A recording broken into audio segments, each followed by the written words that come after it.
가장 주의해야 될 사항으로는 이소트레티노인 성분의 이소티논과 미노사이클린 성분의 미노신을 동시에 복용하는 것은 꼭 피하셔야 되고요.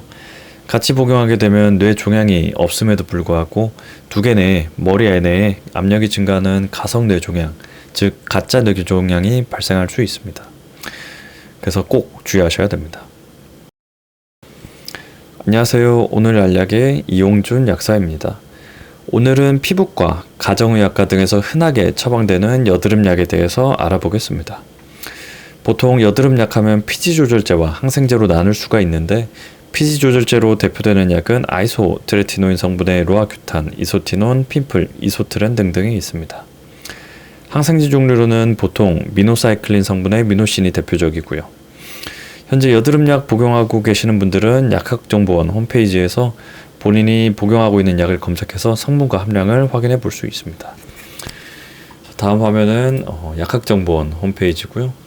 여기서 이소티논을 검색해 봅니다. 이소티논 생김새도 나오고 이름도 나오고요. 클릭하시면은 성분과 함량에서 이소트레티노인 10mg 확인할 수가 있습니다. 그래서 미노신과 같은 항생제 여드름약은 직접적으로 원인이 되는 균을 제거함으로써 효과적으로 염증성 여드름을 완화시키게 됩니다. 다만 피지조절제는 아니기 때문에 화이트헤드나 블랙헤드, 좁쌀 여드름에는 그렇게 효과적이지는 못합니다. 그리고 미노신과 같은 미노사이클린 50mg짜리는 보통 하루에 2번 복용하게 되고요. 항생제다 보니까 장기 복용보다는 단기 복용이 권장됩니다. 주의사항으로는 치아 변색이 있을 수 있기 때문에 아직 치아가 완전히 다 자라지 않은 12살 미만의 소아라든지 간이나 신장이 약한 사람은 좀 주의하셔야 됩니다. 먹으면 안 되는 사람들이 있는데 인부라든지 수유부, 그리고 뒤에서 설명드릴 피지조절제와 같이 복용하는 것은 절대로 안 됩니다. 이소티논과 같은 피지조절제는 피지선을 말려서 피지 분비를 줄이고요. 여드름의 원인을 제거하게 되는데 보통 하루에 한 알, 심하면 2알까지, 2알까지도 복용이 가능합니다. 효과는 금방 나타나진 않고요. 적어도 한 달은 복용해야지 효과가 나타나게 됩니다. 그래서 단기간보다는 장기간 복용이 권장되는 약입니다. 다만 피지선을 말리는 약이다 보니까 길게 복용하다 보면 눈이라든지 피부가 건조할 수 있고요.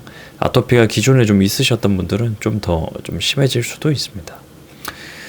금기사항으로는 마찬가지로 인부, 수유부 절대로 안 되고요. 헌혈 또한 피하셔야 됩니다.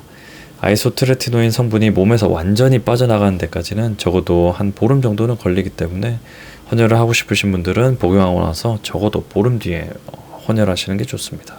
가장 주의해야 될 사항으로는 이소트레티노인 성분의 이소티논과 미노사이클린 성분의 미노신을 동시에 복용하는 것은 꼭 피하셔야 되고요. 같이 복용하게 되면 뇌 종양이 없음에도 불구하고 두개 내에 머리 내에 압력이 증가하는 가성 뇌 종양, 즉 가짜 뇌 종양이 발생할 수 있습니다. 그래서 꼭 주의하셔야 됩니다. 이소티논과 같은 약은 보통 한 달, 길면 2달까지도 처방이 되는데 보통 매일 먹는 거를 까먹고 있다가 안 먹어서 나중에 생각이 나서 다시 복용하게 되는 경우도 있습니다.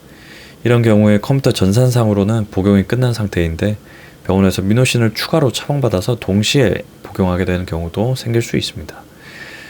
그리고 이러한 경우는 제가 실제로 근무했던 약국에서 종종 오시던 분이 이소티논을 복용하고 계셨고 추가로 다른 데서 미노신을 받아오신 경우였는데 혹시나 해서 여쭤봤었는데 기존에 드시던 이소티논이 있다고 말씀을 하시더라고요.